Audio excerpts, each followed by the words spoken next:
நாம் கர்த்தருடைய வசனத்துக்கு நேராக நாம் கடந்து போகலாம். சங்கீதங்களின் புஸ்தகம் 84ஆம் சங்கீதம் அதனுடைய 7ஆம் வசனத்தை நாம் வாசிக்க போகிறோம். அவர்கள் பலத்தின் மேல் பலமடைந்து சீயோனிலே தேவ சந்நிதியில் வந்து காணப்படுவார்கள். அவர்கள் பலத்தின் மேலே பலனடைந்து சீயோனிலே தேவ சந்நிதியிலே வந்து காணப்படுவார்கள். ஆமென். இந்த வசனத்தை இந்த மாதத்தில் நம்ம எடுத்து நாம் தியானித்து கொண்டு வருகிறோம். கடந்த ஞாயிற்றுக்கிழமை இதிலிருந்து நாம் பேசும்பொழுது பிரச்சனைகளை கண்டு கண்டு கண்டு பிரச்சனைகளை பார்த்து பார்த்து அல்லது போராடி போராடி அன்றாட வாழ்க்கையில் வருகிற பிரச்சனைகளிலே போராடி போராடி பலத்தை பெறுகிறவன் என்று சொல்லி நம்ம பேசணும். ஆமென். சோதரம் உங்களுக்கு அது புரிந்திருக்கும் என்று நான் நினைக்கிறேன். ஒவ்வொரு நாளும் நமக்கு என்ன இருக்குது, வாழ்க்கையில் போராட்டங்கள் உண்டு. இங்கே சங்கீதத்தில் நம்ம வாசிக்கிறோம், பலத்தின் மேலே பலன் அடைந்து ஒரு இடத்த சொல்கிறாங்க, சியோனிலே தேவ சந்நிதியிலே வந்து காணப்படுவோம் சொன்னால் அவன் போய் சேருவதற்கு ஒரு இடம் இருக்குது. அந்த இடத்துக்கு போவதுக்கு தான் அவன் பிரயாணம் பண்ணி போய் கொண்டு இருக்கிறாங்க. அந்த பிரயாணத்தில் வருகிறதான எல்லா விதமான சிக்கல்கள், பிரச்சனைகள், சோர்வுகள், பலவீனங்கள் இவை எல்லாவற்றையும் நான் பலத்தின் மேலே பலன் அடைந்து நான் அந்த இடத்துக்கு போய் நான் சேருவேன், அங்கே போய் நான் நிற்பேன், நான் தோற்று விட மாட்டேன், அல்லது சோர்வினாலே களைப்படைந்து விட மாட்டேன், அல்லது நான் திரும்பி போய்விட மாட்டேன் என்கிறதான அந்த நாலேஜில் தான், அந்த அறிவில் தான், அந்த பலத்தோடு தான் இந்த பாடல்களை அவங்க பாடுறாங்க. ஆமென். அப்போ நான் கடந்த வாரத்தில் நான் சொன்னேன், நம்முடைய அன்றாட வாழ்க்கையில் இருக்கிறதான போராட்டங்களிலே பலன் அடைதல். அப்போ பலன் எப்படி வருது அப்படின்னு சொன்னால், ஈசாக்கை குறித்து வாசித்தோம் இல்லையா? அவனுடைய தகப்பன் தோண்டி இருந்ததான துறவுகள் எல்லாம் பெலிஸ்தியர்கள் தூற்று போட்டார்களாம். அதை பார்த்து அவன் பயந்துடல, அவன் மனம் சோர்ந்துடல, வேறே துறவை தோண்டினான். மீண்டுமாய் அதை தூற்று போடுகிறார்கள், மீண்டுமாய் வேறே துறவை தோண்டுகிறான். ஆமென். அப்போ போராடி போராடி போராடி போராடி இன்னைக்கு ஒரு துறவை ஒருத்தன் மூடி போடுறான்னு சொன்னால், ஈசாக்குக்கு அதை கேட்டான்னு சொன்னால் அது ஒரு சாதாரண செய்தியாய் மாறி போகுது. ஆமென். முதல் முறை அந்த செய்தியை கேட்டபோது அவனுக்கு ரொம்ப டென்ஷனாக இருக்கும் இல்லையா, ரொம்ப கஷ்டமாக இருந்திருக்கும். ஐயோ, இந்த துறவை எப்படி தூர்த்து போட்டுட்டாங்களேன்னு சொல்லி அவனுக்கு ரொம்ப வருத்தமாக இருந்திருக்கும். ஆனால் 1 2 3 4 இது அப்படியே போகும்பொழுது, ஐயா அந்த துறவை கூட தூத்துட்டாங்க அப்படின்னா அவன் சிரிச்சிருப்பான். அப்படியா, சரி சரி ஓகே, நீ 4 பேரை கூப்பிட்டுக்கோ, போய் என்ன பண்ண, திரும்ப அதை பேசுங்க, திரும்ப அதை தோண்டு. நம்ம வாசித்தோம், மறுபடியும் மறுபடியும். ஆமென். ஹல்லேலூயா. அட்லாஸ்ட் வந்த பொழுது பாருங்க, யாரெல்லாம் இதை தூர்த்து போட்டு கொண்டே இருந்தானோ அவன் இவனிடத்துல கேட்குறான், நாங்கள் உங்களோடு கூட சமாதானம் செய்ய நாங்கள் வந்திருக்கிறோம், ஏன்னா கர்த்தர் உங்களோடு கூட இருக்கிறார் என்பதை நாங்கள் கண்டோம். அப்போ கர்த்தர் இருக்கிறார் என்பதை எதினாலே அவன் காண்கிறான்னு சொன்னால், அவன் அங்கே நின்று அந்நிய பாஷை பேசுறதுனாலையோ இல்லை நெடு முழங்காலில் நின்றுண்டு ஓன்னு கத்தி ஜெபம் பண்ணுறதுனாலையோ ஈசாக்கோடு கூட கர்த்தர் இருக்கிறார்ன்றது அவன் யாரும் பார்க்கல. ஈசாக்குனுடைய அந்த செயல்முறையை பார்க்குறான், இந்த போராட்டத்தை அவன் எப்படி அணுகுறான் என்பதை பார்க்குறான். ஆமென். ஹல்லேலூயா. ஒரு ஃபெயிலியர்னா அதை கசப்பாக எடுத்துட்டு அதோடு கூட வாழ்க்கையை முடிஞ்சு போன மாதிரிலாம் நினைக்காம அவன் தாண்டி தாண்டி அடுத்தடுத்த கட்டத்துக்கு போய் கொண்டே இருக்கிறான். இதை கண்டபொழுது தான் பெலிஸ்தியன் டயர்ட் ஆயிட்டான். பெலிஸ்தியன் சொல்கிறான், கர்த்தர் உன்னோடு கூட இருக்கிறார். ஆமென். ஹல்லேலூயா. அடுத்தது நம்ம எரிகோவை பார்த்தோம். அதில் நான் சொன்னேன், பிரச்சனையை பார்த்து பார்த்து, அதுவும் சுற்றி சுற்றி பார்த்து, ஆமென் ஹல்லேலூயா, பலன் அடைகிறான். முதல் நாள் போய் எரிகோ மதிலை பார்த்தபோது எரிகோ மிக பிரம்மாண்டமானது. அதை பற்றி எல்லாரும் ஒருத்தருக்கு ஒருத்தர் பேசியிருப்பாங்க. பா, எப்படி இருக்கு பாருங்க பிரதர், ஈஜிப்டில் நம்ம பார்த்தோமே அதுபோல் இருக்குது. சிலர் சொல்லியிருப்பான், ஈஜிப்ட் என்னப்பா, இது அதை விட பயங்கரமாக இருக்குப்பா அப்படின்னு சொல்லியிருப்பான். இவனே கட்டட வேலை செஞ்சவன் தானே. சோதர் அதை பார்த்த போதே இவனுக்கு எல்லா நுணுக்கங்களும் தெரிஞ்சிருக்கும், எப்படி கட்டியிருக்கிறாங்க, என்ன செங்கல் யூஸ் பண்ணியிருக்கிறாங்க, இதெல்லாம் பேசியிருப்பான். அப்போ முதல் நாள் ஆண்டவர் சுற்றி வர செய்தார், 2ஆம் நாள் சுற்றி வர செய்தார். அந்த எரிகோ என்கிறதானே அந்த பிரச்சனையை அவன் தாண்ட வேண்டியதானே அந்த பிரம்மாண்டமான மதில் சுவரை ஆண்டவர் சுற்றி வர வைக்கிறார். இவன் அதை பார்த்து சுற்றி சுற்றி வந்து கொண்டே இருக்கிறான். ஆமென். அப்போ பிரச்சனைகளை பார்த்து பார்த்து பார்த்து பார்த்து இவனுக்கு பழகி போகிறது. பிரச்சனை கண்டு இவனுக்கு பயம் இல்லை, அதில் அவன் பலன் அடைகிறான். ஆமென், ஹல்லேலூயா. 7வது நாள் 7 முறை அவன் சுற்றக்கூடிய பலன் அவனுக்குள்ளே வந்தது. யாருக்கும் எந்த பயமும் திகிலும் வரல. இது முடியாது, நம்ம விட்டுடலாம், இதெல்லாம் நடக்கிற விஷயம் இல்லை என்கிறதான அவிசுவாசங்கள் வரல. யோசுவாவை கொண்டு தேவன் சொன்ன வார்த்தையினால அவளுக்கு அவ்வளோ பலன் வந்தது. ஒரு நாள் வந்த பொழுது அதெல்லாம் இடிந்து விழுந்து எரிகோவை சுதந்தரிக்கிற காலத்தை கர்த்தர் அவன் கையில் ஒப்பு கொடுத்தார். ஆமென், ஹல்லேலூயா. எனவே அன்றாட வாழ்க்கை என்பது அது போராட்டம் நிறைந்ததான ஒரு வாழ்க்கை. ஸ்தோத்திரம், ஆமென். அப்போ சில நேரங்களில் பிரச்சனைக்கு உள்ளே கர்த்தர் கொண்டு போய் உட்கார வைக்கிறார். ஸ்தோத்திரம், ஆமென். அந்த பிரச்சனைக்கு உள்ளவே கொஞ்ச காலம் உட்கார வேண்டியதாக இருக்குது. ஒரு இரவு முழுவதும் தானியேல் சிங்க கபிக்குள்ளே அவன் இருக்க வேண்டியதாக இருந்தது. ஆமென், ஹல்லேலூயா. ஸ்தோத்திரம், ஆமென். உள்ளே போன உடனே வெளியே டக்குன்னு வந்துடல, அங்கே கொஞ்ச நேரம் உட்கார வேண்டியதாக இருக்குது. ஒவ்வொருத்தரையும் பாருங்க, ஆபிரகாம் எடுத்து பாருங்க, பிரச்சனை என்கிறதான பிரச்சனைக்குள்ளே 25 ஆண்டு காலங்கள் அவன் அதை பழகிட்டான். ஸ்தோத்திரம், ஆமென், ஹல்லேலூயா. யோனாவை குறித்து பிரதர் சொன்னார் பாருங்க, மீனின் வயிற்றிலே 3 நாள் இரவும் பகலும் உள்ளே இருக்கிறான் பாருங்க. ஸ்தோத்திரம், ஆமென். அப்போ பல பக்தருடைய வாழ்க்கையில போராட்டங்களுக்குள்ளே, போராட்டத்திற்கு வெளியே, போராட்டத்தின் அருகாமையிலே ஆமென் கர்த்தர் வைத்து அதையெல்லாம் பார்த்து ஒரு பெரிய ஜெயத்தையும் வெற்றியும் அவருடைய கையில் கர்த்தர் தந்தார். அவன் பலன் அடைந்தான். ஹல்லேலூயா, ஸ்தோத்திரம். அந்த பலனை தருகிற தேவன் அவர்களோடு கூட இருந்தார். கர்த்தருடைய வசனம், கர்த்தருடைய வார்த்தை அவனோடு கூட இருந்தது. ஈசாக்குக்கு எது கூட இருந்தது? அவர் சொன்னார், ஆபிரகாமுடைய காட் நான், ஆபிரகாமுடைய தேவன் நான், உன்னை நான் ஆசீர்வதிப்பேன். ஆமென், இந்த தேசத்திலே இரு. ஆமென், ஹல்லேலூயா. இந்த வசனங்கள் தான் அவனோடு கூட இருந்து பலப்படுத்துது. ஏன் 7 முறை சுற்றி வராங்க? கர்த்தர் சொல்லியிருக்கிற வார்த்தை. ஆமென், ஸ்தோத்திரம். எனவே இந்த காலையில் தேவனுடைய வாக்குத்தத்தங்கள் உங்களோடு கூட இருக்கிறது. அந்த வாக்குத்தத்தங்களை பிடித்து கொண்டு இந்த உலகத்தில் வருகிறதான எல்லா போராட்டங்களையும் அதை பார்த்து பழகி, ஆமென், ஸ்தோத்திரம், அதற்குள்ளே உட்கார வேண்டியதாக இருந்தால் சில காலங்கள் உட்கார்ந்து இருந்து ஸ்தோத்திரம் போராடி போராடி மேற்கொள்ளக்கூடிய கிருபையை தருகிற கர்த்தர். எனவே தான் பாட்டுக்காரர் சொல்கிறான், நாங்கள் இவ்வளோ டிஸ்டன்ஸ் நாங்கள் ட்ராவல் பண்ணணும் அந்த சீயோனுக்கு போய் சேர்கிறதுக்கு. இந்த டிஸ்டன்ஸில் என்ன கஷ்டங்கள் வந்தாலும் பலத்தின் மேலே பலன் அடைந்து சீயோனிலே தேவ சந்நிதியிலே நாங்கள் வந்து காணப்படுவோம். ஆமென், ஹல்லேலூயா. அந்த வார்த்தையில் இருக்கிற பலனை பாரு, நாங்கள் வந்து காணப்படுவோம். ஸ்தோத்திரம், ஆமென். அந்த உறுதி அவனுக்குள்ளே இருந்தது. இன்றைக்கு இந்த வசனத்தினுடைய முடிவை நான் பேசி நான் முடிக்க வேண்டும் என்று விரும்புகிறேன். ஆமென். இன்றைக்கு நான் சொல்ல விரும்புகிறதான விஷயம், போன வாரத்தில் உலக வாழ்க்கையில் போராட்டங்களை பார்த்தோம். இன்னைக்கு நம்முடைய ஆவிக்குரிய ஜீவியத்தில் பலத்தின் மேலே பலன் அடைதல்.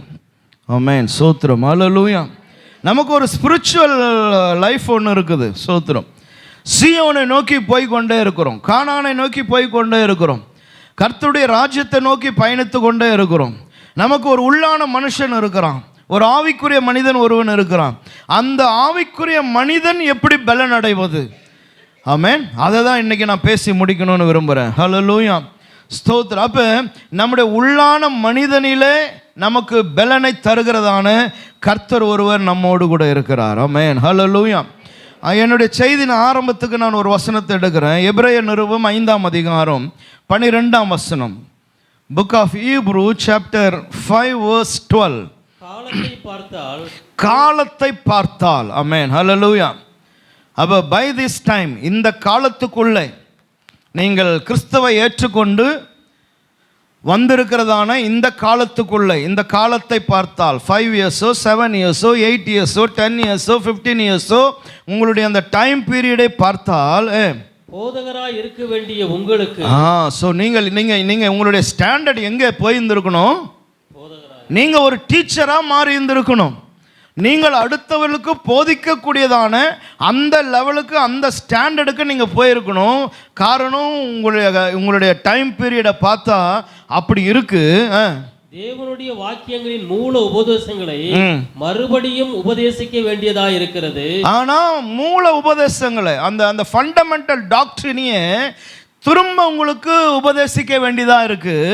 நீங்கள் பலமான ஆகாரத்தை அல்ல, அதான் நீங்க பலமான ஆகாரத்தை அல்ல, பலத்தை அல்ல, அந்த அந்த அந்த ஃபுட்டு அல்ல, பாலை உண்ணத்தக்கவரானீர்கள். நீங்க பாலை குடிக்கிறவர்களாகவே நீங்க மாறிட்டீங்க.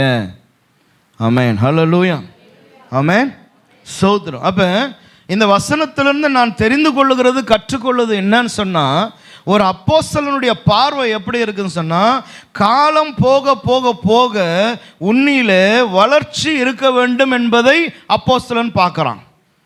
ஆமென், ஸ்தோத்திரம், ஹல்லேலூயா.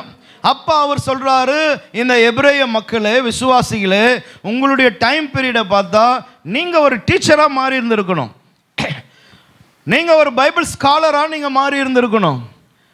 ஆனா நீங்க பலமுள்ள ஆகாரத்தை சாப்பிட நீங்க பயப்படுறீங்க, திடமான ஆகாரத்தை நீங்க எடுத்துக்கொள்ள மாட்டேன்றீங்க. நீங்க ஒரு லைட்டான ஃபுட்டு கிடைக்குமான்னு பார்க்குறீங்க, உங்களுக்கு ஈஸியான ஃபுட்டு கிடைக்குமான்னு பார்க்குறீங்க. ஆமென். எது உங்களுக்கு ஈஸியாக ஜீர்ணிக்கும்னு பார்க்குறீங்க. உங்களுக்கு ஜீர்ணிக்கக்கூடியதான ஆகாரத்தை மட்டும் நீங்கள் என்ன பண்ணுறீங்க, எடுத்துக்கொள்கிறீங்க.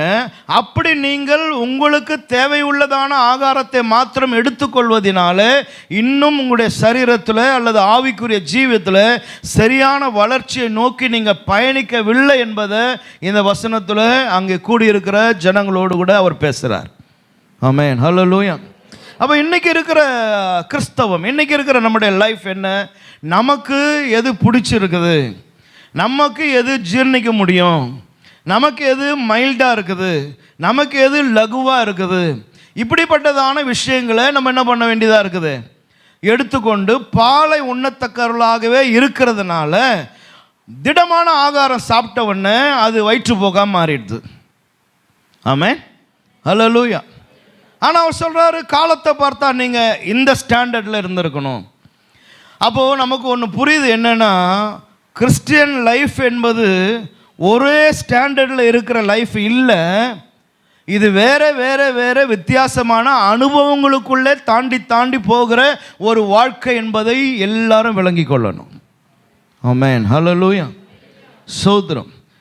அப்போ பலத்தின் மேலே பலன் அடைதல் எதுலன்னா என்னுடைய ஸ்பிரிச்சுவல் லைஃப்பில். ஆமென். அப்போ ரட்சிக்கப்படுறோம், ஞானஸ்தானம் எடுக்கிறோம், ஒரு ஒரு ஒரு ஆலயத்தில் அங்கமாய் மாறுகிறோம். எதுக்கு நான் சபையில் அங்கமாய் மாறுறேன்? வாட் இஸ் த ரீசன் சொல்லுங்கள். ஒரு சபையில் நீங்கள் மெம்பராக இருக்க காரணம் என்ன? கவர்மெண்ட் சொல்லியிருக்கா? கவர்மெண்ட் சொல்லியிருக்கா அப்படி ஞானஸ்தானம் எடுத்தவங்களாம் ஒரு சபையில் அங்கமாக இருக்கணும்னு கவர்மெண்ட் சொல்லியிருக்குதா? இல்லை. ஸோ என்ன ரீசன்? ஏன் பிரசங்கத்திலேருந்தே பதில் சொல்லுங்கள். இவ்வளோ நேரம் பேசின்னு வந்தது என்னது? அதுலேருந்தே பதில் சொல்லுங்கள். நான் பதில் இவ்வளோ நேரம் பேசிட்டேன், ஆனால் இப்போ தான் கேள்வி கேட்குறேன். ஆனால் நீங்கள் என்ன பண்ண மாட்டீங்க? சபையில் ஏன் அங்கமாக சேரணும்? ஆவிக்குரிய வாழ்க்கையில் வளருவதற்கு. ஆமென். எதுக்கு பிரசங்க டைம்? எதுக்கு ஒரு பைபிள் ஸ்டடி? எதுக்கு ஒரு ப்ரேயர் டைம்? இங்கெல்லாம் என்ன நடக்குது? someone stand and teach. அவங்க யாரோ ஒரு நின்று டீச் பண்ணுறாங்க. அப்போ ஒரு சபைக்குள்ளே ஐக்கியமாக இருக்க காரணம் என்னென்னா, நான் கிறிஸ்துவுக்குள்ளே புதிதாக பிறந்திருக்கிறேன். அப்போ இனி நான் கற்றுக்கொள்ளணும். எங்கே போனால் கற்றுத்தருவாங்க? கவர்மெண்ட் ஸ்கூலா இல்லை இன்ஜினியரிங் காலேஜா? எங்கே கற்றுத்தருவான்? அப்போ வேதத்தை கற்றுக் கொடுக்குற ஒரே இடம் எதுதான்? சபை, ஆராதனை. ஆமென், ஹல்லேலூயா. இங்கே வரும்போது தான் கற்றுக் கொடுக்குறாங்க. ஆமென். அதை நம்ம கற்றுக்கொள்ளுகிறோம். ஆமென். ஒவ்வொருவரும் ஒவ்வொரு ரீதியில் அதை நீங்கள் புரிந்து கொள்ளுகிறீங்க, உள் வாங்கி கொள்றீங்க. ஆமென். சிலருக்கு இந்த காதில் கேட்டால் அந்த காதில் போயிடும், ஒரு சவுண்டு மாதிரி இருக்கும், அவ்வளோதான். இன்றைக்கி சர்ச்சுக்கு போனேன், சர்ச்சு முடிஞ்சிச்சு, அவ்வளோதான் அப்படின்னுடுவாங்க. ஆனால் சிலர் கிரகித்து கொள்வாங்க. ஆமென், ஹல்லேலூயா. சிலர் சொல்லுவாங்க பாருங்கள், இந்த வாரம் ஃபுல்லாக அந்த வார்த்தையை தான் சொல்லி ஜெபம் பண்ணின்னு இருந்தேன்னுவாங்க. அப்போ காரணம் என்னென்னா, அது அவர்களுக்கு உள்ளே போயிருக்குது. அந்த ஆகாரத்தை அந்த வாரம் முழுவதும் அவங்க என்ன பண்ணுறாங்க, அசை போடுறாங்க. அதிலிருந்து வருகிறதான அந்த ஜூஸ், அதிலிருந்து வருகிறதான அந்த ஸ்ட்ரென்த் அவளுடைய உள்ளான மனுஷனுக்குள்ளே போகுது. அது அவனை பலன் உள்ளவனாய் பலவனாய் மாற்றுகிறது. ஆமென், ஹல்லேலூயா. அப்போ சபையில் இருந்து ஒருத்தன் வளரலாம், சபையிலிருந்து ஒருத்தன் வளராமலும் போகலாம். அது சபையினுடைய தவறு அல்ல, கேட்கிறவனுடைய தவறு, அட்டன் பண்ணுறவங்களுடைய தவறு. ஆமென், ஹல்லேலூயா. ஒரு வகுப்பில் இருக்கிறாங்க 50 பேர் சொன்னால் 50 பேரும் பாஸ் பண்ணிடுறது இல்லை. காரணம் என்ன? 50 பேருக்கும் தான் டீச் பண்ணாங்க. ஆனால் எப்படி கேட்டான், அதை எப்படி எடுத்துக்கொண்டான், வீட்டில் போய் அதை எப்படி பயிற்சி செய்தான், இது எல்லாம் அடங்கி தான் அவனுடைய மார்க் வெளியே வருது. அதே போல் தான் சபை. சபை ஜஸ்ட் அட்டன் பண்ணிட்டு போகிறது இல்லை. இந்த ஞாயிற்றுக்கிழமை வந்துட்டான் ஆண்டவரே அப்படி சொல்வதற்கு இல்லை. ஏன் நான் வந்திருக்கிறேன்னா, நான் பலத்தின் மேலே பலன் அடைய நான் வந்திருக்கிறேன். ஆமென், ஹல்லேலூயா, ஹல்லேலூயா. ஒருவர் பார்த்து பலன் அடைகிறோம். வசனம் என்ன சொல்லுது? சபை கூடி வருதலை சிலர் விட்டு விடுகிறது போல நம்ம விட்டு விடாமல், ஏன் விட்டு விடக்கூடாது? அடுத்த வசனம் சொல்கிறாரு, என்னவா, நீங்கள் நானும் பாட்டினாலும் சங்கீதங்களினாலும் ஒருவருக்கு ஒருவர் என்ன பண்ணுங்க, புத்தி சொல்லுங்க, ஆலோசனை ஒருவருக்கு ஒருவர் நீங்கள் ஷேர் பண்ணிக்கோங்க. அப்போ ஒருவருடைய எக்ஸ்பீரியன்ஸ் அதை ஷேர் பண்ணும்போது நான் அவரிடத்துலேருந்து கற்றுக்கொள்கிறேன், என்னிடத்துலேருந்து அவர் கற்றுக்கொள்கிறார், அவரிடத்துலேருந்து அவர் கற்றுக்கொள்கிறார். ஒருவர் முன்னாடி சாட்சி சொல்லும் போது அதிலிருந்து சில விஷயங்களை கற்றுக்கொள்கிறோம். இப்படி கற்றுக்கொள்வதற்கு தான் இந்த இடம். ஆமென், ஹல்லேலூயா. சோதரன் அதை தான் சபைக்குள்ள எதை ஷேர் பண்ணணும்ன்றத விசுவாசிகள் புரிந்து கொள்ளணும். சபைக்குள்ள கண்ட விஷயங்களை பேசுகிற இடம் இது அல்ல. ஆமென், இது உன்னுடைய சாட்சியை பகிர்கிறதான இடம். கடந்த வாரத்தில் ஆண்டவர் என்ன பண்ணாரு, ஆமென், என்ன அற்புதமான காரியத்தை நீ கண்ட, ஆமென், அப்படிப்பட்டதான விஷயங்களை ஒருத்தருக்கு ஒருத்தர் ஷேர் பண்ணுகிறதான இடம் தான் எது? ஆலயம். பிரைஸ் தி லார்ட், ஹல்லேலூயா, ஹல்லேலூயா. அப்போ ஆலயத்துக்கு வருவதுடைய நோக்கம் அந்த வசனத்தில் தான் சொல்லப்படுது. நீங்கள் பாட்டு பாடணும். எதுக்கு? அந்த பாடல் என்னை பலப்படுத்துது, என் சோர்வை கலைந்து போடுது, என் அவிசுவாசத்தை மாற்றுது. ஆமென், ஹல்லேலூயா. அந்த வார்த்தைகளை படிக்க பாட பாட அது எனக்கு பலனாக மாறுது. ஆமென், ஹல்லேலூயா. ஒருத்தர் எழுப்பி நின்று பிரசங்கம் பண்ணுறாரு, அந்த செய்திகளை கேட்க கேட்க அது எனக்கு ஆகாரமாய் மாறுகிறது, அது என்னை பலவானாய் மாற்றுகிறது. ஆமென், சோத்திரம், ஹல்லேலூயா.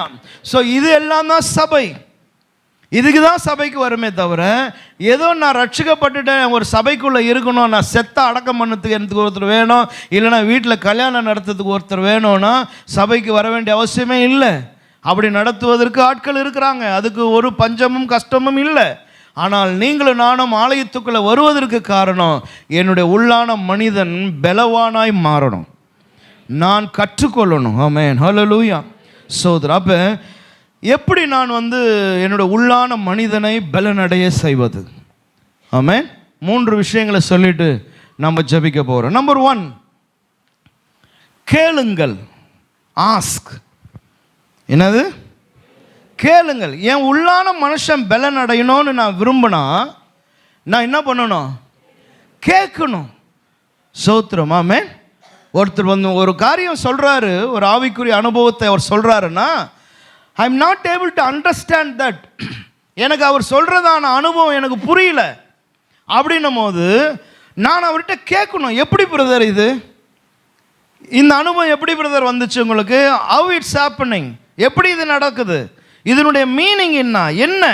இதை கேட்கும் பட்சத்தில் தான் எனக்கு புரிதல் வருது. அந்த புரிதல் தான் எனக்கு உள்ளே கடந்து போகுமானால் அது என்னை ஸ்ட்ராங்கான மேனாக மாற்றுது. ஆமென், ஹல்லேலூயா.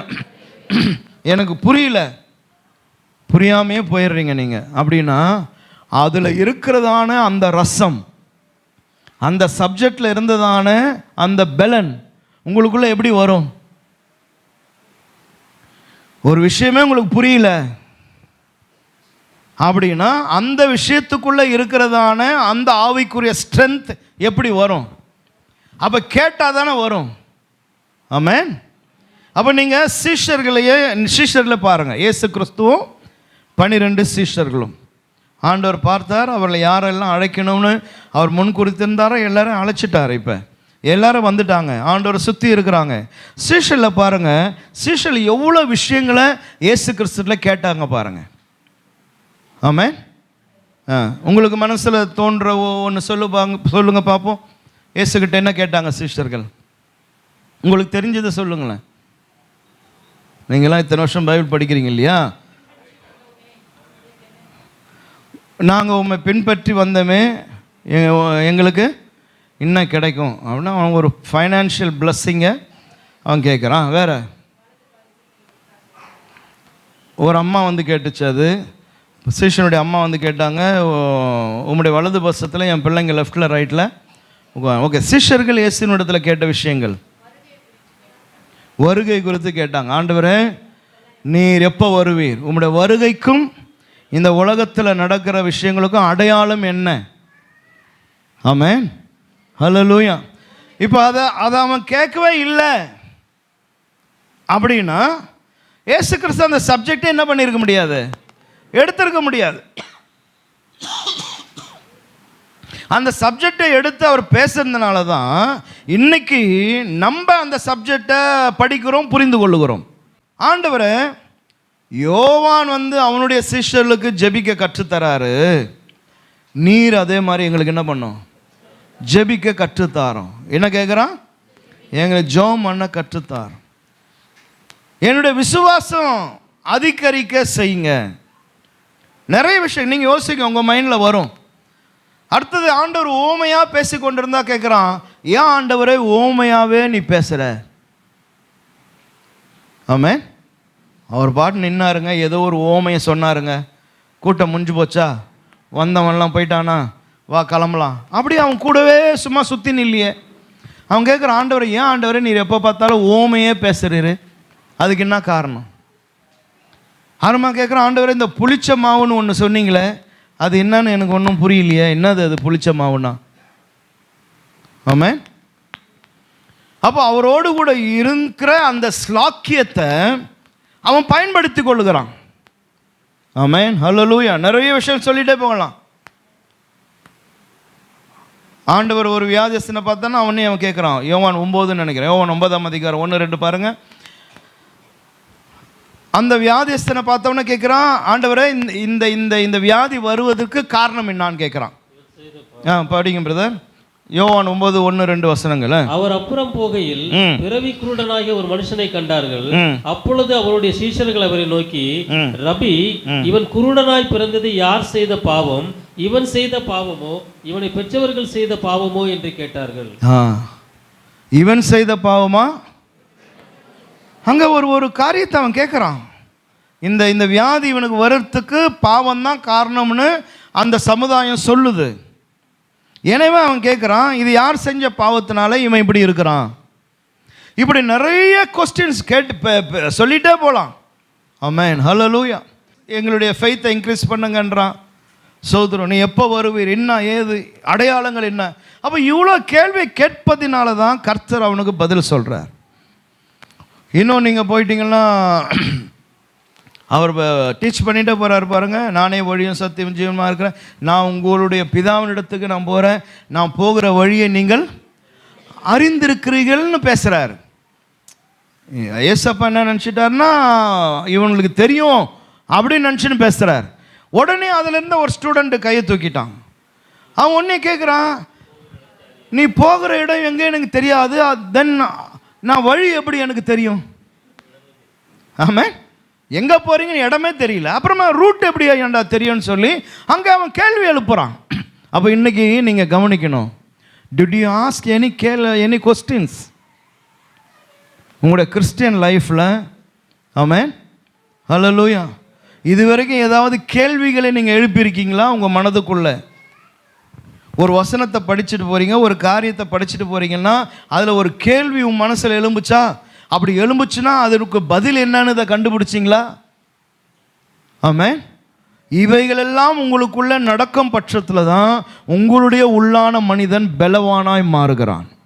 ஹல்லேலூயா. என்ன பிரச்சனைகள் என்ன போராட்டங்கள் வந்தாலும் சீயோனுக்கு நான் போய் சேருவேன் அப்படின்னு ஒரு விசுவாசி ஸ்ட்ராங்காக நிற்கணும்னு சொன்னால் அந்த விசுவாசி நிறைய விஷயங்களை கேட்டு கேட்டு படித்து அல்லது புஸ்தகங்கள் வாயிலாக படித்து புரிந்து கொள்வானானால் அவனுடைய பயணமானது சீராய் போய் கொண்டே இருக்கும்.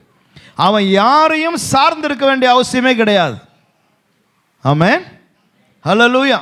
அப்படிப்பட்டதான விசுவாசி யாரையும் சார்ந்திருக்க வேண்டிய அவசியம் கிடையாது. ஏன்னா அவனுக்கு தெரியும் அவன் எந்த வழியில் போகிறான், என்ன அவனுடைய டாக்டரின் என்ன, எந்த உபதேசத்தை நான் கடைபிடிக்கிறேன், எல்லாவற்றையும் அவன் புரிந்து வைத்திருக்கிறான்.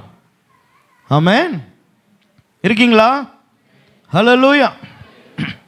ராஜ்யம் ராஜ்யம்னு ஆண்டவர் பேசினா புரியல அவங்களுக்கு.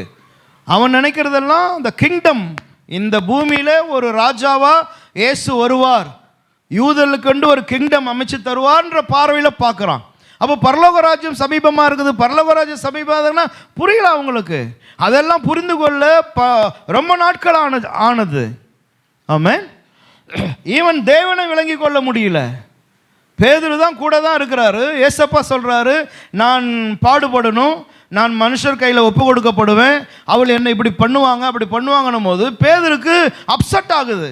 ஆண்டவரே நீங்கள் அப்படியெல்லாம் சொல்லாதீங்க ஆண்டவரே, உங்களை யாரும் அப்படியெல்லாம் செய்ய நான் விட மாட்டேன், நாங்கள் உங்களை யார் கையிலையும் ஒப்பு கொடுத்துட மாட்டோம், எவனை வந்து உங்களை பிடிச்சின்னு போடலாம் முடியாது அப்படின்னு அவன் அப்செட் ஆகி அவன் கோபமாக பேசுறி, இனிமேல் நீங்கள் இப்படியெல்லாம் சொல்லாதீங்க ஆண்டவரேன்றான்.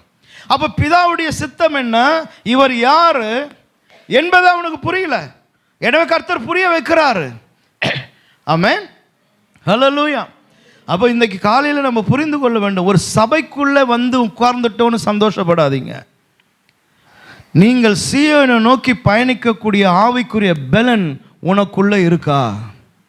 ஆமென், ஹல்லேலூயா.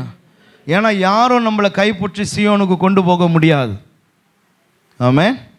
யாரும் நம்ம ஒருத்தருக்கு உதவி செய்து கொள்ள முடியாது. அது நம்ம தான் போய் சேரணும்.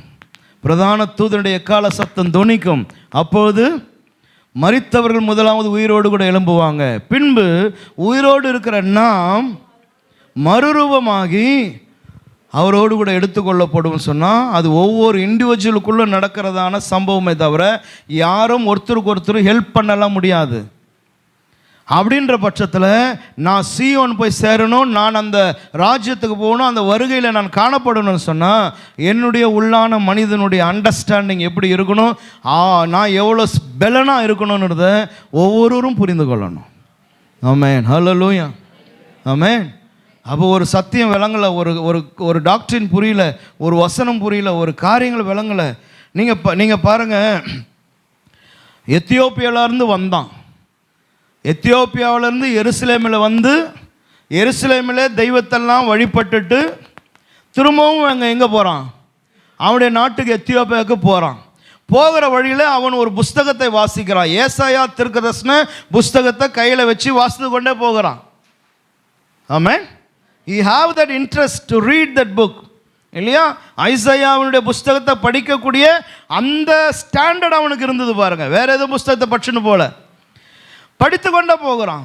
சௌத்திரம். அவனுடைய ஆவலை கர்த்தர் பார்க்கிறார், அவனுடைய விருப்பத்தை கர்த்தர் பார்க்கிறார். கர்த்தர் பார்க்கிறாரு, இவனை நான் ரட்சிப்புகளை நடத்திட்டேன்னா, சௌத்திரம், இவன் ரட்சிக்கப்பட்டுட்டான்னா இவன் மூலமாக எத்தியோப்பியா சந்திக்கப்படுமே என்று சொல்லி ஆண்டவர் இமிடியேட்டாக பிலிப்பை கூப்பிடுறாரு.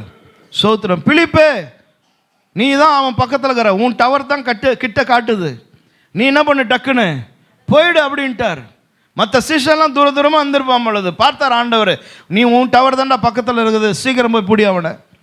போயிட்டான். அவன் கேட்குறான், நீ படிக்கிறது புரியலன்றார் அவர். நான் படிக்கிறது எனக்கு புரியல, யாரை பற்றி எழுதுது இன்னும் ஏதுனே எனக்கு புரியலங்க இது அப்படின்டா. பிலிப்பு கேட்டான், நான் சொல்லட்டுமா? ஏன் சொல்லுங்க, வாங்க வண்டியில் உட்காந்துக்கோங்க. ஆமென். அவன் விலைக்கு சொல்லி கொண்டே போனான் பாருங்க. அவன் புரிந்து கொண்ட போது தான் அவன் ஞானஸ்தானத்துக்கே தன்னை ஒப்பு கொடுத்தான். புரியலன்னா எப்படி ஒப்பு கொடுக்கறது? ஹல்லேலூயா. ஆமென். இன்னைக்கு எத்தனை பேர் அந்த புரிதலோடு கூட ஞானஸ்தானம் எடுக்கிறோம்னு எனக்கு தெரியல. சிலர் வயசு வந்துடுச்சுன்னு ஞானஸ்தானம் எடுக்கிறாங்க, சிலர் திருமணத்துக்காக ஞானஸ்தானம் எடுக்கிறாங்க, சிலர் ஞானஸ்தானம் எடுத்துட்டா இவன் நல்லா ஆகிடுவான் அப்படின்னு ஞானஸ்தானம் எடுக்கிறாங்க. இந்த தாயத்து கட்டுவாங்க பற்றியா, இது கட்டால் நல்லா ஆகிடுவாங்க, அவன் இது மந்திரிச்சிட்டா நல்லா ஆகிடுவாங்க அப்படி. அந்த மாதிரி கிறிஸ்தவத்தில் இவனை இந்த கோழியை முக்கிற மாதிரி இந்த தண்ணியில் முக்கி இருந்துன்னா ஒரு வேளை நல்லா அவன் ஆகிடுவானா. சில சொல்லுவாங்களே, ஒரு கல்யாணம் பண்ணி வச்சுட்டா நல்லா அவன் ஆகிடுவான், இப்படியெல்லாம் கல்யாணம் பண்ணுவான். கல்யாணம் பண்ணுறதுன்றது எவ்வளோ நல்ல விஷயம். ஆனால் அந்த கல்யாணத்தை எப்படி பண்ணுவான்? ஒன்று கட்டி விட்டா இவன் நல்லவன் ஆவான்றதுக்காக கல்யாணம் பண்ணுவாங்க. அப்படியெல்லாம் எவ்வளோ காரியத்துக்கு ஞானஸ்தானம் எடுக்கிறோம். ஆனால் ஒழுங்காக புரிந்து ஞானஸ்தானம்னா இதுதான் அப்படின்னு சொல்லி ஓகே நான் ஞானஸ்தானம் எடுக்க விரும்புகிறேன் அப்படின்னு எத்தனை வீட்டில் எத்தனை பிள்ளைங்க கை தூக்கி இருக்கிறாங்க? இல்லை. எல்லா வீட்லேயும் என்ன நடக்குது? டேய் சீக்கிரம் ஞானஸ்தானம் எடுத்துணுண்டா, வயசு 18 ஆயிடுச்சு, கழுத மாதிரி வளர்ந்துன போகிற, சீக்கிரம் ஞானஸ்தானம் எடுத்துணும். சர்ச்சில் எல்லாவனும் எடுத்துட்டான், நீ தான் எடுக்காமக்கிற, எனக்கு அசிங்கமாகுது, என்னைக்கு ஐயா கேட்க போகிறாரோ தெரில. சோத்திரம்.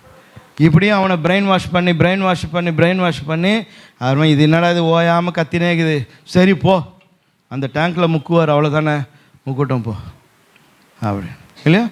அவன் படித்தானா? அவனுக்கு ஞானஸ்தானம்னா என்ன விளங்கிடுச்சா? அவன் பெற்றோர்கிட்ட என்றைக்குன்னா கேட்டானா, அம்மா நான் ஞானஸ்தானம் எடுக்க போகிறேன், ஆமே என்னடா திடீர்னு ஞானஸ்தானம் எடுக்க போகிறேன்ற? இல்லை நான் படிச்சுன்னு வந்தேன், எனக்கு புரிஞ்சிச்சு, நான் ரட்சிக்கப்படணும், நான் ஞானஸ்தானம் எடுக்கணுமா, ஐயா கிட்ட போய் சொல்லுங்கள் அப்படின்னு பிள்ளைங்க என்றைக்குன்னா சொல்லியிருக்குதா? இல்லை. ஆமே, ஹல்லேலூயா, சோதரம். அப்போ அந்த அண்டர்ஸ்டாண்டிங்க்கு வர்றதுக்கு முடிய மாட்டேங்குது. ஆனால் அந்த மந்திரி பாருங்கள், அந்த அண்டர்ஸ்டாண்டிங் வந்தவொடனே கேட்குறான், தண்ணி இருக்குது ஞானஸ்தானத்துக்கு, நீங்கள் ஆயத்தமா, நீங்கள் தந்துடுவீங்களா எனக்கு ஞானஸ்தானம்னா? அவசரம்னா எஸ் நான் தந்துடுறேன் வா, ஆமே, அவ்வளோதான் முடிஞ்சது பாருங்கள். அவள் சரித்திரத்தில் பட்சா அந்த மனுஷன் மூலமாக எத்தியோப்பியாவில் எவ்வளோ பேர் ரட்சிக்கப்பட்டாங்கன்றாங்க. அவர் ஒரு பிஷப்பாக இருந்தாருன்னெல்லாம் சரித்திரங்கள் சொல்லுது. அப்போ இன்றைக்கி கேள்வி கேட்பது, ஆஸ்க், ஆண்டு சொன்னார் கேளுங்கள் அப்போது உங்களுக்கு கொடுக்கப்படும். சோத்திரம். அப்போ கேட்கிறவன் எவனும் பெற்றுக்கொள்ளுகிறான். அப்போ உங்களுடைய ஆவிக்குரிய லைஃப் ஒரு ஒரு பியூட்டிஃபுல் லைஃபாக மாறணும், ஒரு ஸ்ட்ரென்த்தான லைஃபாக நான் மாறணும்னு சொன்னால் அது சரியான அஸ்திபாரத்தில் கட்டப்படணும்னா வேத வசனங்களையும் உபதேசங்களையும் புரிந்து கொள்ளக்கூடியதான அறிவு நம்ம எல்லாருக்குள்ளே வரணும். ஆமென். ரெண்டாவது நான் சொல்கிறேன், நம்ம வாழ்க்கையில் வருகிறதான failures, through failures I learn something. ஆமென். என்ன சொல்கிறது? ஃபெயிலியர் என்னது? வாழ்க்கையில் கிறிஸ்தவ லைஃப்பில் வருகிற தோல்விகளினால கற்றுக்கொண்டு நான் பலவானாய் மாறுகிறேன். ஆமென், ஹல்லேலூயா. ஸோ இது ரொம்ப இம்பார்ட்டண்டான ஒரு ஹெட்டிங். கிறிஸ்டியன் லைஃப்பில் எல்லாருமே எல்லாவற்றையும் பயங்கர சக்ஸஸாக என்ன பண்ணுறதில்ல, செய்துட்டு போக முடியாது. ஆமென், சோதரம். ஆண்டவர் ரொம்ப ஈஸியாக சொல்லிட்டு போனார், நான் செஞ்சதையும் செய்வீங்க, நான் செய்யாததுக்கு மேலேயும் நீங்கள் என்ன பண்ணுவீங்க, செய்வீங்க, சகல அதிகாரத்தையும் நான் உங்களுக்கு கொடுத்துட்டு போகிறேன். ஆமென், ஹல்லேலூயா, சோதரம். அப்போ சீஷரோட லைஃப் எடுத்து பார்த்தீங்கன்னா லூக் காஸ்பல் சாப்டர் 9, லூக்கா 9ஆம் அதிகாரம் 40ஆம் வசனம். அதை துரத்தி விடும்படி உம்முடைய சீஷரை வேண்டிக் கொண்டு அவர்களால் கூடாமல் போயிற்று என்றான். கவனிக்கணும், அப்பா சொல்கிறாரு, ஏசுநாதர் இருக்கிறாரு, சீஷர்கள் இருக்கிறாங்க. அந்த வியாதி பிடிச்ச அந்த பிசாசு பிடிச்ச பையனுடைய அப்பா எல்லாருக்கும் முன்னாடி சொல்கிறாரு லூக்கா 9:40, ஐயா உங்கள் சீஷர்கள் இடத்துல நான் கேட்டேன், இந்த அசுத்தாவையை துரத்துங்கப்பான்னு, அவங்களால கூடாமல் போயிற்று. எல்லாரும் கவனிக்கணும், நீங்கள் தான் அவன் வச்சுக்கோங்க, நான் தான் அவன் வச்சுக்கோங்க, எப்படி இருக்கும் நம்மளுக்கு? அவன் அப்போ சொல்கிறான், இன்னையா சீஷரில் வச்சுருங்கிற கூட, நான் இவனுங்கக்கிட்ட பிசாசை துரத்துன்னு கேட்டால் இவங்களால கூடாமல் போயிடுச்சே, இவனா சீஷன் உனக்கு அப்படின்னா எல்லாருக்கும் முன்னாடி நம்மளுக்கு எவ்வளோ வெக்கமாக இருக்கும். ஆமென், ஹல்லேலூயா.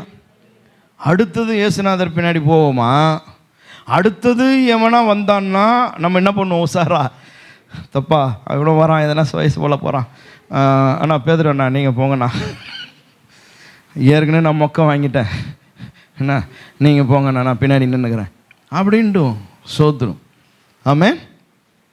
அப்போ கிறிஸ்தவம் என்னதுன்னு அனலைஸ் பண்ணணும். ஒரு விஷயம் வருது, ஆமென், ஜெபம் பண்ணக்கூடியதான ஒரு சந்தர்ப்பம் வருது, ஒரு வாய்ப்பு வருதுன்னும் போது நீ என்ன பண்ணுற? ஜெபம் பண்ணுற. ஜெபம் பண்ண ஒருபாடு உன் மனசு என்ன சொல்லிகிட்டே இருக்கோன்னா, நீ ஃபோன் பண்ணி கேளேன், நீ ஃபோன் பண்ணி கேளேன், அவங்களுக்கு நீ ஜெபம் பண்ணிட்டு வந்தவொன்னா அவங்க எப்படி இருக்கிறாங்க, என்ன ஆச்சுன்னு ஃபோன் பண்ணி கேளேன். இப்படியே போகணும். அருமா நம்ம ஃபோன் பண்ணி இன்ட்ரெஸ்ட்டாக எப்படி இருக்கிறீங்க, நல்லா இருக்கிறீங்களா, அருமா நான் ஜெபம் பண்ணிட்டு வந்ததுக்கு எப்படி இருக்குது, அப்படியே தாங்குது பதில் அப்படி வரும். சும்மா எப்படி இருக்கும் தெரியுமா நம்மளுக்கு? இதுக்கு நம்ம ஃபோன் பண்ணி கேட்காமே இருந்திருக்கலாம் போலதே. ஆமாம், நமக்கு நல்லா ஆயிடுச்சு கொண்டுட்டு சொல்லுவாங்க அப்படின்ற அந்த உற்சாகம் இருக்கும்.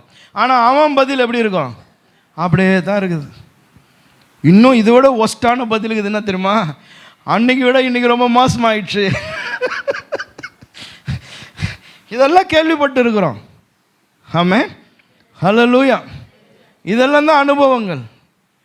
அப்போது சீஷன் கிட்ட அவ்வளோ பேர்கிட்ட நின்று அவன் சொல்கிறான், இவனை செய்ய சொன்னா இவனால் முடியாமல் ஆயிடுச்சு ஐயா. ஆமாம், இப்போ மாஸ்டர் பாரு, மாஸ்டருக்கு கோபம் வந்துடுச்சு பாரு. என்ன சொல்றாரு? இயேசு பிரதியுத்தரமாக, விசுவாசம் இல்லாத மாறுபாடான சந்ததியே. போச்சு போ. விசுவாசம் இல்லாத மாறுபாடான சந்ததியே. நம்மளந்தான் அன்னைக்கே ரிசைன் லெட்ரு. மாறுபாடான சந்ததியாக என்னை நீர் ஏன் அழைத்தீர்? என்னை பார்த்து என் பின்னே வா என்று கூப்பிட்டீர். கூப்பிடும்போது நான் மாறுபாடுள்ள சந்ததி என்று உமக்கு தெரியாதா? நீர் மேசியாவானால் உமக்கு அது தெரிந்திருக்க வேண்டியது அவசியம்தானே. நான் இதுவரை ஒரு அசுத்தாவையும் துரத்தவில்லை என்பதும் உனக்கு தெரியும் தானே. நீர் எனக்கு கற்றுக் கொடுத்தீரா? நீர் சொல்லி கொடுத்தீரா எப்படி ஆவியை விரட்ட வேண்டும்? இப்படியெல்லாம் நீ செய்துவிட்டு அந்த அப்பாவுக்கு முன்பதாய் எங்களை நீர் எப்படி திட்டுவே? I am resigning my job. சோத்ரம். ஆமே. அதுக்கப்புறமா போகிற அடுத்த மீட்டிங்லலாம் இயேசுநாதரை வச்சு வாங்குவோம். ஆமே. அவர் பின்னாடியெல்லாம் போகாதீங்க, அவர் மனுஷனாக அவர் இப்படி திட்டுறாருங்க, அவருக்கு என்னங்க அப்படின்னு என்ன பண்ணிவிடுவோம்? எல்லா மீட்டிங்லையும் இயேசுநாதருக்கு எதிராக பேசி யூடியூப்லாம் போட்டு சோதரும். நமக்கு பயங்கர லைக்குக்கெல்லாம் சூப்பராகிடுவோம் நம்ம. அப்போ மாறுபாடு உள்ள சந்ததியே, எதுவரைக்கும் நான் உங்களோடு இருந்து, எதுவரைக்கும் நான் உங்களோடு கூட இருந்து உங்களிடத்தில் பொறுமையா இருப்பேன். உன் மகனை இங்கே கொண்டு வா. அவனை இங்கே கொண்டு வாப்பா, நீ இவனுங்க இப்படி தான், நீ எடுத்துன்னு வாப்பா அவனை அப்படின்ட்டார். வச்சு சுகமாக்கி அனுப்பிச்சிட்டார்னா நமக்கெல்லாம் அடுத்தது எங்கன்னா ஹோட்டலுக்கு கூட்டின்னு போய் என்னப்பா வேணும், என்ன சாப்பிட்றீங்கன்னு கேட்டால் நம்ம ஆர்டர் பண்ணுவோம்? சொல்லுங்கள். இல்லை, இதெல்லாம் நம்ம லைஃப்பில் நடக்கிற விஷயம் தானே. ஆமாம், திட்டிவிட்டாங்க, ஒரு காரியம் நடக்கலை, அடுத்தது எத்தனை போய் ஹோட்டலில் நிறுத்திட்டு என்னப்பா சாப்பிட்றீங்க, என்ன வேணும்? இந்த மனுஷங்கிட்ட போய் கேட்டால் பேய் ஓட்டுறதுக்கு முடியல, தின்னுறதுக்கு வந்துட்டானுங்க பார், முதல்ல ஆர்டர் கொடுக்குறானுங்க பாருன்னு என்ன சொல்லுவாரோ தெரியல. ஐயா நீங்களே எதனா சொல்லுங்க ஐயா அப்படின்டுவோம். இல்லைன்னா நம்ம எனக்கு வேணாம் ஒரு மாதிரி இருக்குது அப்படின்னுடுவோம். சோத்திரம். ஆமென், ஹல்லேலூயா. எவ்வளோ காரியங்களை நம்ம தாண்டி வந்திருக்கிறோம், எவ்வளோ அவமானங்களை நம்ம கடந்து வந்திருக்கிறோம் இந்த கிறிஸ்தவ வாழ்க்கையில். அப்போது ஒரு முறை நான் ஃபெயிலியர் ஆகிட்டேன், ஒரு முறை இப்படி ஆகிப்போச்சுன்றதுனால இனிமேல்ட்டு எவன் என்னை கேட்டாலும் நான் ஜெபம் பண்ணவே மாட்டேங்க, யாருக்கும் நான் ஜெபம் பண்ண மாட்டேங்க அப்படி நம்ம முடிவு எடுத்துட்டோமா? ஹலோ, இல்லை பார்த்தீங்களா? இல்லைன்னு எவ்வளோ தைரியமாக சொல்கிறீங்க பார். அவனை எத்தனை முறை திட்டு வாங்கினாலும், எத்தனை முறை ஃபெயிலியர் ஆனாலும் நான் என்ன பண்ணுவேன்? ஜெபம் பண்ண இருப்பேன். சோத்திரம். ஆமென். இதே சிஸ்டருடைய லைஃப்பில் பாருங்கள், அடுத்த வந்த கட்டம் வாசிங்க. 41 படிச்சிட்டிங்க இல்லையா? இயேசு அவரை கடிந்து கொண்டது. 10:17, லூக்கா 10:17 படிங்க. லூக்கா 10ஆம் அதிகாரம் 17ஆம் வசனம். பின்பு அந்த 70 பேரும், இப்போ இயேசு கிறிஸ்து ஒரு 70 பேரை சூஸ் பண்ணி அந்த 70 பேரை என்ன பண்ணுறாரு? 2 பேராக கிராமங்களுக்கெல்லாம் போங்க, எல்லா காரியங்களையும் செய்யுங்க, பிசாசுகளெல்லாம் துரத்துங்க அப்படியெல்லாம் சொல்லி அனுப்புகிறாரு. இப்போ அவங்க போயிட்டு வந்துட்டு ஏசப்பா கிட்ட இப்போ அவங்க சொல்கிறாங்க என்ன நடந்ததுன்னு. பின்பு அந்த 70 பேரும் சந்தோஷத்தோட திரும்பி வந்து, ஆண்டவரே உம்முடைய நாமத்தினாலே பிசாசுகளும் எங்களுக்கு கீழ்ப்படுகிறது. ஹல்லேலூயா, ஹல்லேலூயா. ஆன்சர் பேப்பர் கொடுத்தவொடனே முதல்ல என்ன பதில் எழுதுனா? முதல்ல எது? அவனை திட்டின இல்லை நீ எங்களை. அதனால் பேப்பர் கொடுத்தவொடனே முதல் கேள்வி, ஃபஸ்ட்டு கேள்வி 2வது கேள்வி விட்றா, இதை எழுதுறா முதல்ல. ஆண்டவரை பிசாசுகளை நாங்கள் துரத்தினோம், பிசாசுகள் எங்களுக்கு கீழ்ப்படுகிறது. ஆமென். அதை நாங்கள் பவ்யமாய் உமக்கு தெரியப்படுத்துகிறோம். நீர் எங்களை தெரிந்து கொள்ளும், நாங்களும் ஓட்டுகிறோம். ஹல்லேலூயா! எவ்வளோ சந்தோஷம், எவ்வளோ மகிழ்ச்சி பாரு. அதை கேள்விப்பட்டதான எஜமானனுக்கு எவ்வளோ சந்தோஷமாக இருந்திருக்கும். ஆமென், ஹல்லேலூயா. அப்போது ஒரு காலத்தில் ஃபெயிலியர் என்று உணர்ந்தவன், ஆமென், இன்னைக்கு கர்த்தர் பாருங்க கிருபையினாலே அவனுக்கு வரங்களை தந்து, கிருபையில் தந்து இன்னைக்கு ஜெயம் பெற்றவனாய் கர்த்தர் மாற்றுகிறார். ஆமென், ஹல்லேலூயா. எனவே கிறிஸ்தவம் என்பது என்னன்னா கற்றுக்கொள்ளுகிறதான ஒரு இடம். ஆமென், சோதரம். உள்ளே நம்ம வந்துடுறீங்க, ஞானஸ்தானம் எடுக்கிறீங்க, சபைக்குள்ளே வந்துட்டீங்க. சபைக்குள்ளே வந்தவொடனே எல்லாரையும் பார்க்குறீங்க. அப்படியே ஒரு மாதிரி தான் இருக்கும். ஒவ்வொருத்தன் ஒவ்வொரு மாதிரி இருப்பான். சிலவன் சிரிப்பான், சிலவன் சிரிக்க மாட்டான். சிலது மூஞ்சி கடுப்பாக வச்சுன்னு இருக்கும், சிலது உம்முன்னு பார்க்கும். இதெல்லாம் பார்த்த உடனே ஐயோ சிங்கம் புலி மாதிரி இதை இங்கே எப்படி இங்கே தாக்கு பிடிப்பேனா தாக்கு பிடிக்க மாட்டேன்னா தெரியலையேப்பா அப்படின்ட்டு அப்படி இருப்போம். அப்புறமா கொஞ்ச நாள் போக போக போட அப்படி எல்லாரோட பேச பழக என்ன அப்படி விட வருது. ஆமென், ஹல்லேலூயா. அப்புறமா வந்து ஜபகமாக பண்ண விட்டுடுவாங்களோ, எதனா பண்ணங்கன்னு சொல்லிவிடுவாங்களோ, கொஞ்சம் அப்படியே அமைதியாகவே அடக்கி வாசிப்போம்.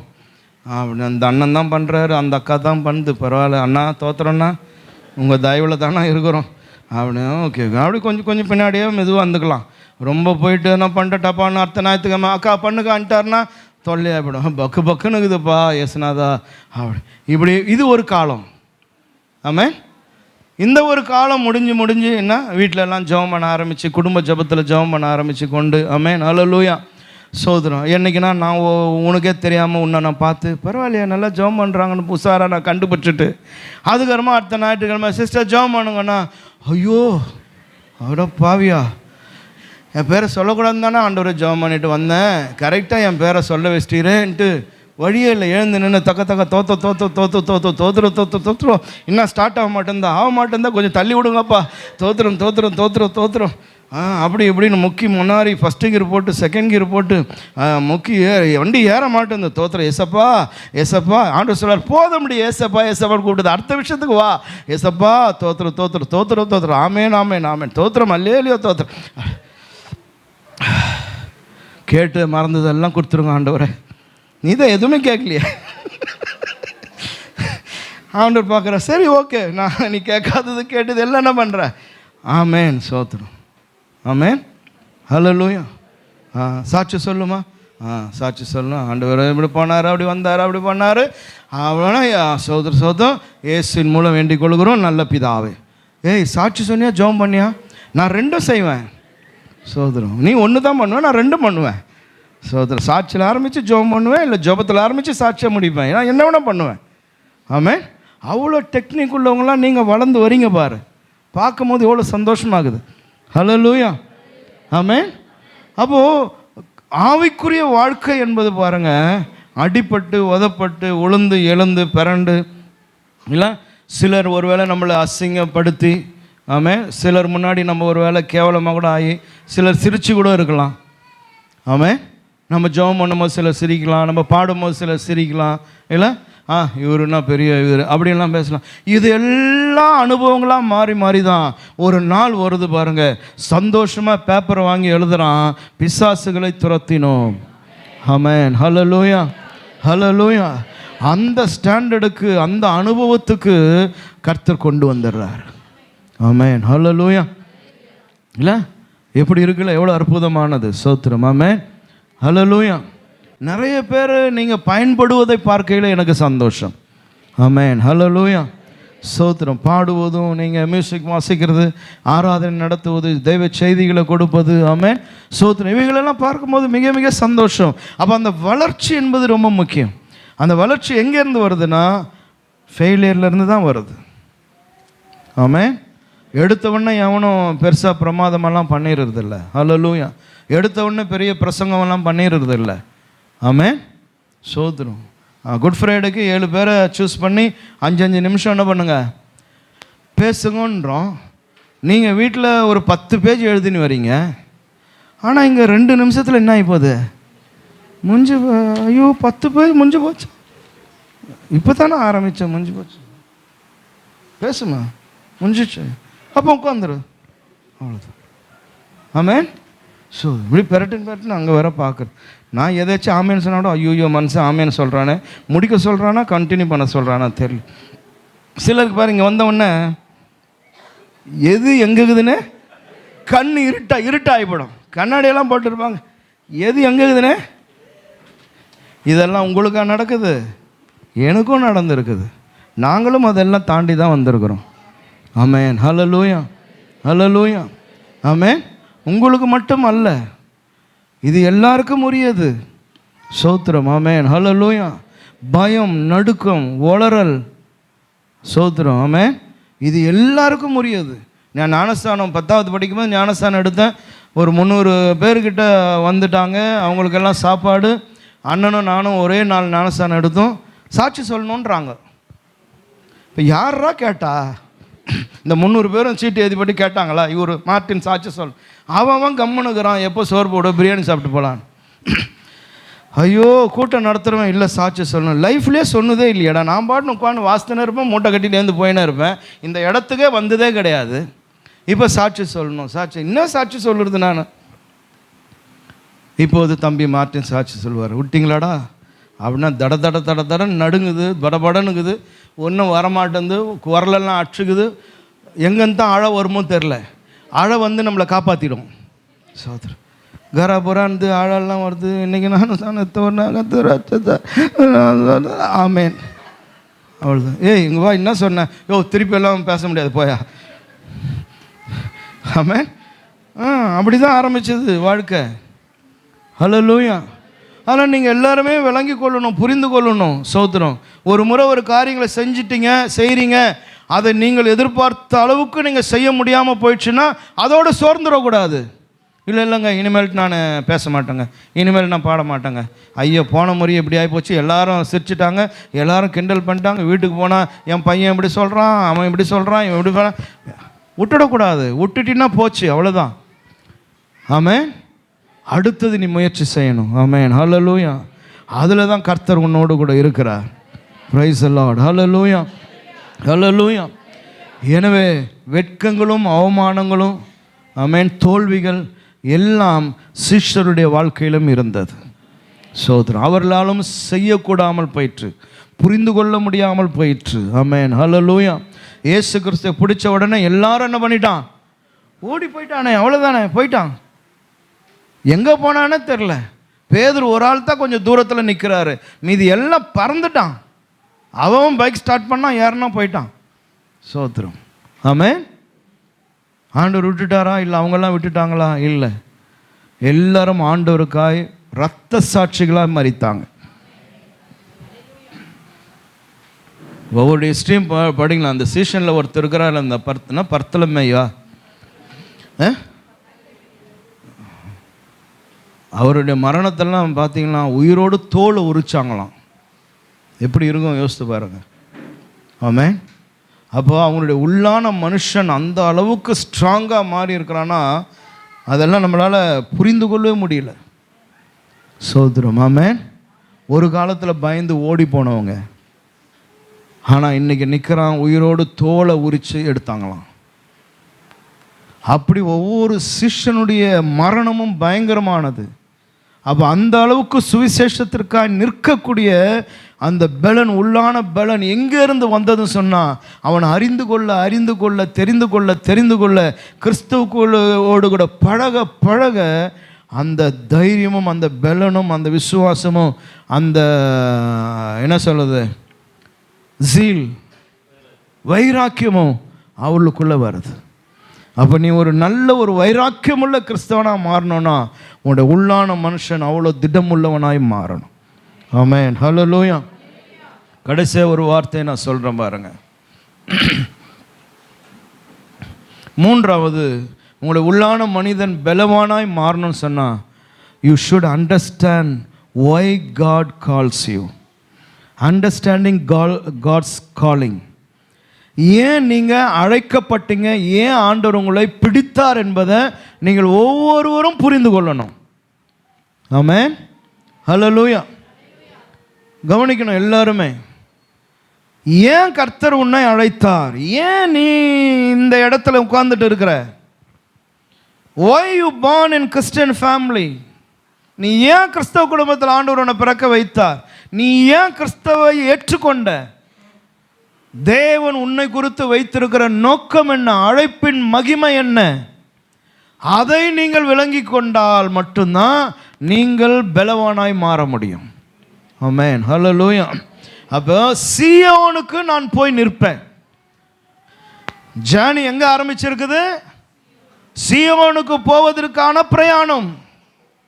என்னை கர்த்தர் அங்கே கொண்டு போக போகிறார். நான் போறேன், உங்களுக்கு என்று ஒரு ஸ்தலத்தை நான் ஆயத்தப்படுத்துவேன்.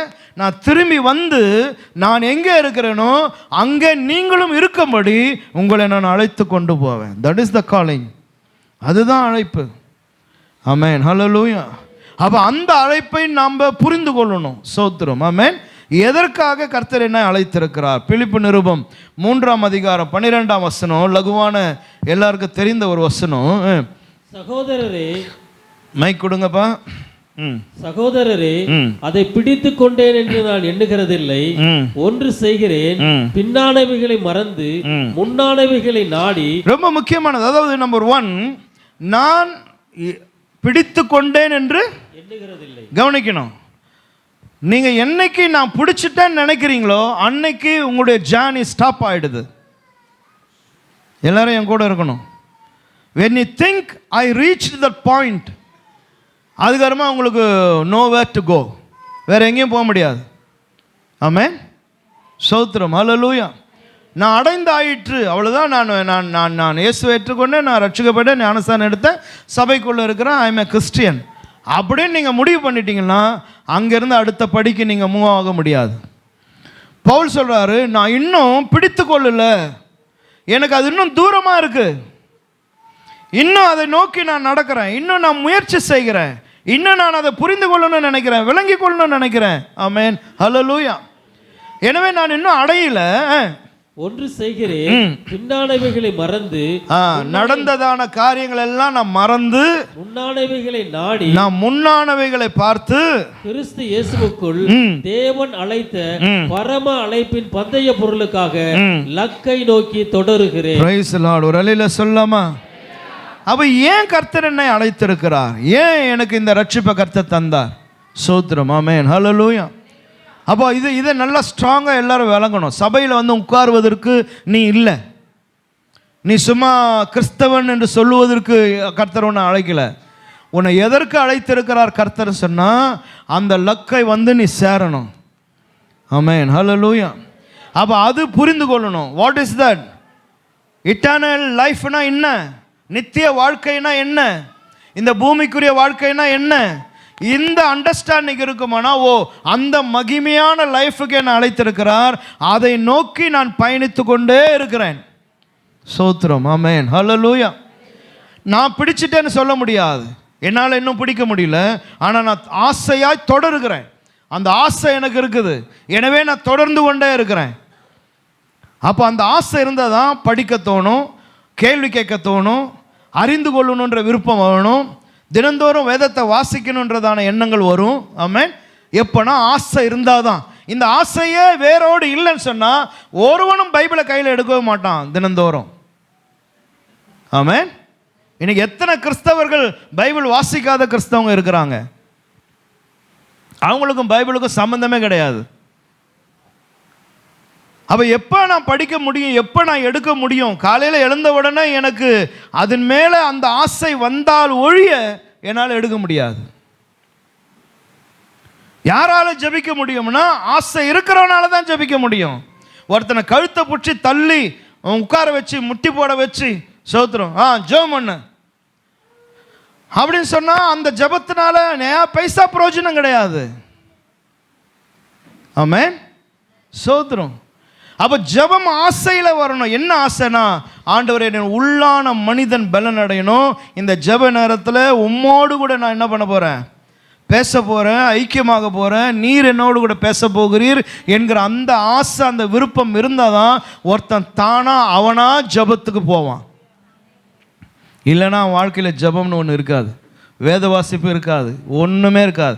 வறண்டு போன கிறிஸ்தவ வாழ்க்கை. அதுதான் இன்றைக்கி நிறைய பேருடைய வாழ்க்கையாக இருக்குது. Try Christianity. அதில் எந்த விதமான ஒன்றுமே கிடையாது. அது எப்படி முளைக்கும், எப்படி வேர்கொள்ளும், எப்படி வளரும்? நீ நீர் பாய்ச்சினா தானே ஆமென். சோத்திரம்.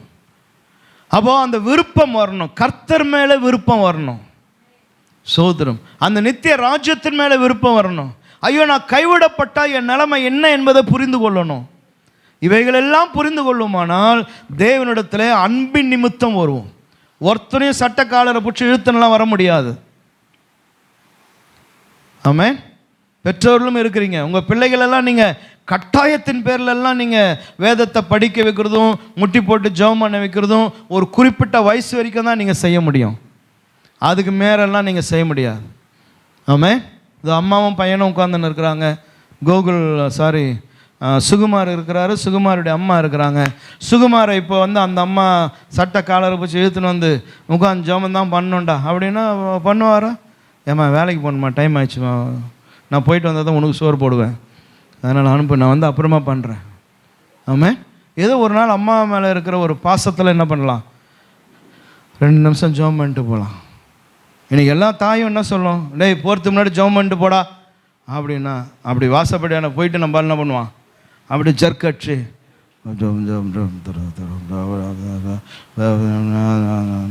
மா போயிட்டு வரான், ஜெபம் பண்ணிடா, பண்ணிட்டேன், மந்திரம் ஓதுவான். ஸோ இது அல்ல கிறிஸ்தவம். ஆமென். ஹல்லேலூயா. ஸோ அப்போ நீங்கள் புரிந்து கொள்ளுங்க, ஏன் உங்களை கர்த்தர் அழைத்தார், அதை நீங்கள் புரிஞ்சுக்கோங்க. ஏன் ஆண்டவர் உனக்காக மரித்தார், ஏன் அவர் ஜீவன் கொடுத்தார் உனக்கு, அவர் பலியாய் மாற காரணம் என்ன? how much he loves you, உன்னை எந்த அளவுக்கு அவர் நேசிக்கிறாரு, அதில் எல்லளவாச்சும் நம்ம நேசிக்கிறோமா? ஆமென். அந்த நேசம் அன்பு உள்ளுக்குள்ளே வந்துடுச்சுன்னு சொன்னால் எல்லாம் மாறிடும். சோத்திரம். ஆமென். உள்ளான மனுஷன் ஸ்ட்ராங் ஆகிடுவான். யாரும் ஜெபம் பண்ணுன்னு சொல்ல வேண்டிய அவசியம் இல்லை, யாரும் பைபிள் படின்னு சொல்ல வேண்டிய அவசியம் இல்லை. அவங்களுக்கு தெரியும் இன்றைக்கி நான் எப்போ ஜெபம் பண்ண போகிறேன், எப்போ பைபிள் படிக்க போகிறேன்னு அவங்க மனசில் அவங்க தீர்மானம் பண்ணிவிடுவாங்க. எனவே நம்ம யாரும் சொல்லணுன்னு அவசியமே இல்லை. ஹல்லேலூயா. இங்கே கவனித்து கேட்கிற பிள்ளைங்கள்லாம் நீங்கள் அப்படி மாறணும்னு நான் விரும்புகிறேன். ஆமென். ஹல்லேலூயா.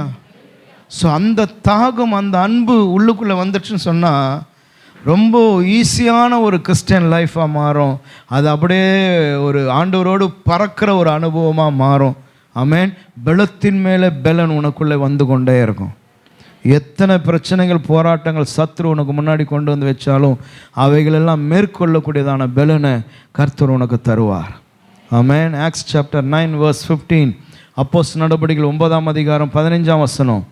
அதற்கு கர்த்தர், நீ போ, அவன் புறஜாதிகளுக்கும் ராஜாக்களுக்கும் இஸ்ரவேல் புத்திரருக்கும் என்னுடைய நாமத்தை அறிவிக்கிறதற்காக நான் தெரிந்து கொண்ட பாத்திரமாயிருக்கிறான். ஒரு மனுஷனை குறித்து ஆண்டவர் இன்னொரு ஊழியக்காரங்கிட்ட சொல்கிறாரு, ஐ சோசன் திஸ் வெசல், இவனை நான் தெரிந்து கொண்ட பாத்திரம் இது. ஆமென். அந்த ஊழியக்காரர் சொல்கிறாரு, நான் எப்படி அவங்ககிட்ட போய் சொல்கிறது, அவன் வந்து ரொம்ப மோசமானவன், அவன் எங்கள் ஊருக்கு வந்ததுக்கு நோக்கமே இங்கே இருக்கிற கிறிஸ்தவங்களை கட்டி எருசலேமினுடைய சிறைகளுக்கு கொண்டு போக தான் வந்திருக்கிறான், அவன் மோசமானவன் சொல்லி அனனியா சொல்கிறாரு.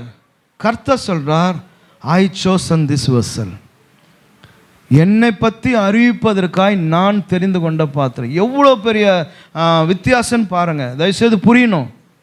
அனனியா ஒரு பக்கம், நடுவில் பவுலை நிறுத்திடுங்க, அந்த பக்கம் ஆண்டவர். ஆமென். இந்த சிச்சுவேஷன் அப்படியே மைண்டில் கொண்டு வாங்க. அனனியா ப்ராஃபட், அவர் சொல்கிறார், நான் எப்படி அவனை போய் சந்திக்கிறது, அவன் ரொம்ப மோசமானவன், அவன் எல்லாரையும் அடித்து உதைக்கிறவன், அதுக்கு தான் இங்கே தமஸ்கோக்கு வந்திருக்கிறான். அந்த பக்கம் நின்று கொண்டு ஆண்டவர் சொல்கிறாரு, இன்னும் ஐ டைட் ஃபார் ஹிம், நான் இவனுக்காக மரித்தேன், நான் இவனுக்காக பலியானேன், நான் இவனுக்காக ஜீவன் கொடுத்தேன், நான் இவனை தெரிந்தெடுத்திருக்கிறேன், இவனை கொண்டு நான் அநேகரை ரட்சிப்புக்குள்ளே நடத்த போகிறேன். அதுதாங்க காலிங், அதுதாங்க. அப்போ இன்றைக்கி நீங்கள்லாம் யார்? சும்மா ஒரு சபையில் விசுவாசியாக உங்களை அழைத்திருக்கிறாரா? அப்படி ஒரு அழைப்பு இருக்க அந்த பைபிளில்? இந்த பைபிளில் எங்கேயாச்சும் ஒரு சபையில் விசுவாசியாக உட்கார்ந்து இருக்கிறதுக்கு இவனை நான் அழைச்சேன்னு எதனா அழைப்பு இருக்கா? அந்த அழைப்பே இல்லையே. அப்படி ஒரு அழைப்பே இல்லையே. கர்த்தருடைய நாமத்தை அறிவிக்கிறவனாய் கர்த்தர் ஒவ்வொருவனையும் பார்க்குறாரு. ஆமாம், அந்த அனாயிண்டிங்கை கர்த்தர் உனக்குள்ளே வைக்கிறாரு. ஆமென், ஹல்லேலூயா. அப்போ அந்த அந்த அழைப்பு எப்படிப்பட்டது என்பதை நீங்கள் புரிந்து கொள்வீங்களானா நீங்கள் அந்த ஓட்டத்தில் நீங்கள் ஓடுவீங்க. யாருமே புஷ் பண்ண வேண்டியதே இல்லை. சோத்ரம். ஆமென். அப்போஸ்தலனாகிய பவுலுக்கு ஏற்படாத அவமானமா உனக்கு எனக்கு ஏற்பட போகுது? ஒரு சீஷனும் ஏற்றுக்கல. சீஷர் கூட்டத்திலே சேர்த்துக்கவே இல்லை பவுலை. அவ்வளோ பெரிய அவமானங்கள். ஆமென். நீ அப்போஸ்தலன்னதே எடுத்துக்க மாட்றான். நீ அப்போஸ்தலனே இல்லைன்றான். சோதரம். இவ்வளோ அவமானங்கள் எல்லாம் பட்டவர் தான் அப்போஸ்தலனாகிய பவுல். சோதரம். ஹல்லேலூயா. எனவே இந்த காலையில் நல்ல உள் வாங்கி கொள்ளுங்க. ஆமென். சோதரம். 3 முறை மறுதளிச்சிட்டான். நம்மள வந்து அவனை கிட்டேயே சேர்க்க மாட்டோம். உயிர்த்தெழுந்த இயேசு பேதுருவிடத்தில் போய் சொல்கிறாரு, என் ஆடுகளை நீ தான் மேய்க்கணும், என் ஆடுகளை நீ தான் மேய்க்கணும். உங்ககிட்ட தான் நான் கொடுத்துட்டு போக போகிறேன். பரலோகத்தின் திறவுகளை நான் உன் கையில் தர போகிறேன். ஆமென், ஹல்லேலூயா. ஆமென். சோதரம். அவன் அதை புரிந்து கொள்ளுகிற வரைக்கும் கர்த்தர் பேசுகிறாரு. ஹர்மா சொல்கிறார், இன்றைக்கி நீ உன் சட்டையெல்லாம் நீ போட்டுக்கிற ஒரு காலம் வரும், வேற ஒருத்தன் தான் போடுவான், உன்னால் போட முடியாது, உன்னுடைய காலம் அப்படி இருக்கும். இதெல்லாம் உட்காந்து அவனோடு கூட பேசுகிறாரு. ஆமென். அவனுடைய முதல் பிரசங்கம். சோதரம். அவன் பேதுரு யோசித்திருப்பாரா என்னுடைய முதல் பிரசங்கத்தில் 3000 பேர் ரட்சிக்கப்படுவாங்கன்னு? இல்லை யாருன்னா பேதுருவை நீங்கள் பேசுங்க, நீங்கள் பேசுங்க, நீங்கள் பேசுங்க அப்படின்னு எதனா கூப்பிட்டாங்களா, நோட்டீஸ் போட்டாங்களா? இல்லை. அங்கே இருக்கிற சிச்சுவேஷனை பார்த்த உடனே டக்குன்னு இவர் என்ன பண்ணிட்டாரு, எழுந்து நின்றுட்டு, அமைதி அமைதி ப்ளீஸ், நாங்கள்லாம் கிடிச்சிட்டெல்லாம் இல்லைங்க அப்படின்னு சொல்லி சுவிசேஷத்தை பேச ஆரம்பித்தார் பாருங்க. அவர் மூலமாக தான் சபையே என்னாச்சு, ஆரம்பமாச்சு. ஆமென். ஸோ ஹூ யூ ஆர், நீ யாரு, நீ யார், அதை விளங்கி கொள்ளணும். சோதரம். அதை நீ புரிந்து கொள்வாயானால் இந்த ஓட்டத்தில் எது வந்தாலும் அசையாமல் ஓட கர்த்தர் உனக்கு பலன் தருவார். நான் தேவனால் அழைக்கப்பட்டவன். ஆமென், ஹல்லேலூயா. அதை பிடித்து கொள்ள ஆசையாய் தொடர்கிறது. That word is very very important. நான் கசப்பா இல்லை கட்டாயத்தின் பேரில் நான் ஓடுறேன், இல்லை நிர்பந்தத்தின் பேரில் நான் ஓடுறேன்.